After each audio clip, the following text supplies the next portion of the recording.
नमस्कार। आज हम बात करने वाले हैं भारतीय संविधान के एक ऐसे हिस्से की जो सिर्फ कानून की किताब का एक पन्ना नहीं है, बल्कि ये तो भारत की आत्मा का एक घोषणा पत्र है।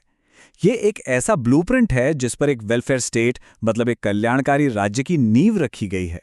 तो चलिए आज संविधान के इसी नैतिक कंपास को अच्छे से समझते हैं।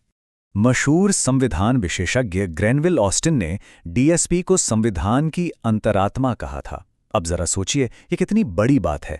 इसका मतलब साफ है कि ये सिर्फ कुछ नियम कानून नहीं है, बल्कि ये हमारे संविधान की नैतिक दिशा, उसकी आत्मा है। ये हमें एक राष्ट्र के तौर पर हमारे आदर्शों की याद दिलाते रहते हैं। तो सवाल ये है कि आखिर ये निर्देशक तत्व हैं क्या और इनकी जड़ें कहाँ से आई हैं? चलिए इनके पीछे की फिलॉसफी और इनके संवैधानिक आधार को थोड़ा और करीब से देखते हैं। अगर एकदम सीधे सरल शब्दों में कहें तो ये सिद्धांत सरकार के लिए एक तरह के निर्देश हैं। हमारे संविधान निर्माताओं ने सरकार को ये जिम्मेदारी दी कि भाई जब भी कोई कानून या पॉलिसी बनाओ तो इन सिद्धांतों को जरूर ध्यान में रखना। क्यों? ताकि एक न्याय से भरे समाज का निर्माण हो सके। असल में ये राज्य के कर्तव्य हैं। चलिए कुछ जरूरी फैक्ट्स को फटाफट देख लेते हैं। ये हमारे संविधान के पार्ट 4 में है, आर्टिकल 36 से 51 तक। और हाँ, इन्हें आयरलैंड के संविधान से लिया गया है। पर सबसे जरूरी बात, और यही वो चीज़ है जो इन्हें फंडामेंटल राइट से अलग बनाती है, वो ये है कि इन्हें लागू करवाने के लिए कोर्ट नहीं जा सकते। ये नॉन जस्टिशिएबल हैं। और पता है, इसी खासियत की वजह से डॉक्टर बी.आर. अम्बेडकर ने इन्हें नॉवल फीचर्स यानी नवीन विशेषताएं कहा था। ये काफ़ी कुछ 1935 के अधिनियम के इंस्ट्रूमेंट ऑफ इंस्ट्रक्शंस जैसे ही हैं। यहाँ एक बहुत बड़ा फर्क समझना जरूरी है। देखिए, जहाँ फंडामेंटल राइट्स हमें पॉलिटिकल डेमोक्रेसी देते हैं, जैसे बोलने की आज़ादी, वहीं डायरेक्टिव प्रिंसिपल्स का लक्ष्य है सोशल और इकोनॉमिक डेमोक्रेसी लाना।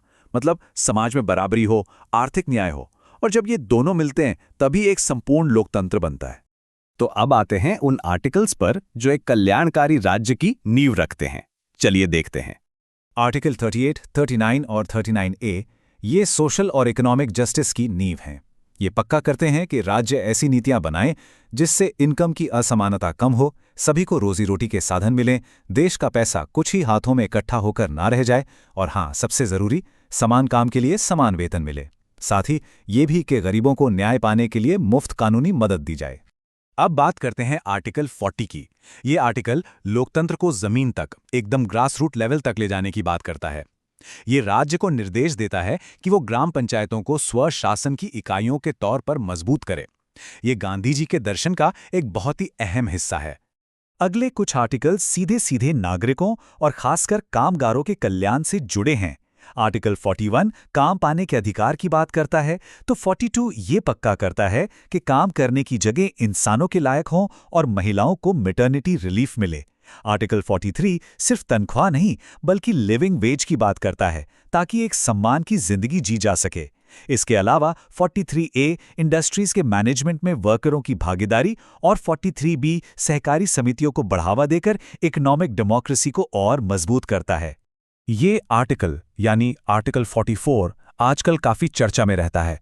ये राज्य को एक निर्देश देता है कि वो देश के सभी नागरिकों के लिए, चाहे वो किसी भी धर्म के हों, उनके पर्सनल मामलों जैसे शादी, तलाक और विरासत के लिए एक जैसा कानून यानी यूनिफॉर्म सिविल कोड बनाने की कोशिश करे।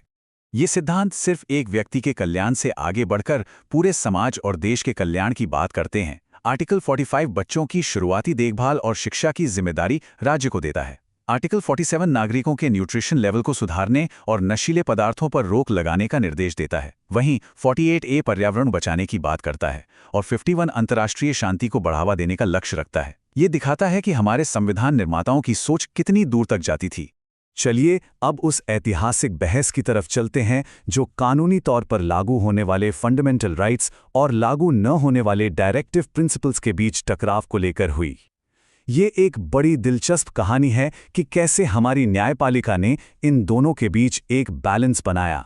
जरा इस सफर को देखिए। 1951 में सुप्रीम कोर्ट ने कहा कि फंडामेंटल राइट्स डीएसपीसी से ऊपर हैं। 1967 में गोलकनाथ केस में तो यहां तक कह दिया गया कि संसद इन्हें छू भी नहीं सकती। फिर आया 1973 का वो ऐतिहासिक केशवानंद भारती केस, जिसने बेसिक स्ट्रक्चर का सिद्धांत दिया।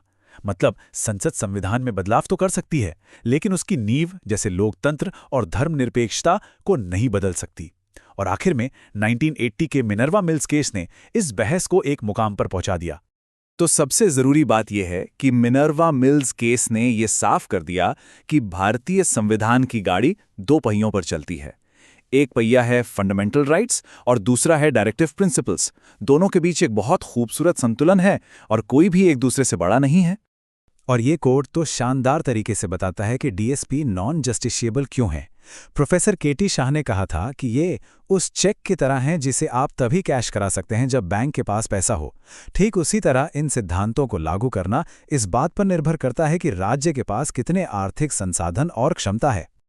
ठीक है, तो अब तक हमने जो कुछ भी सीखा है उसे परखने का समय आ गया है।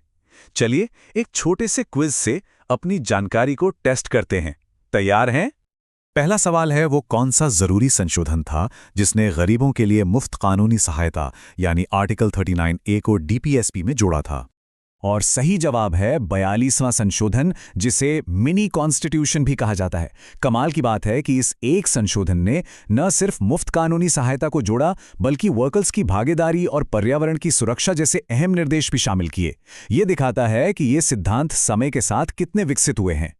अगला सवाल, समान काम के लिए समान वेतन का सिद्धांत कौन से आर्टिकल में है? ये सामाजिक और आर्थिक बराबरी के लिए एक बहुत बड़ा मील का पत्थर है।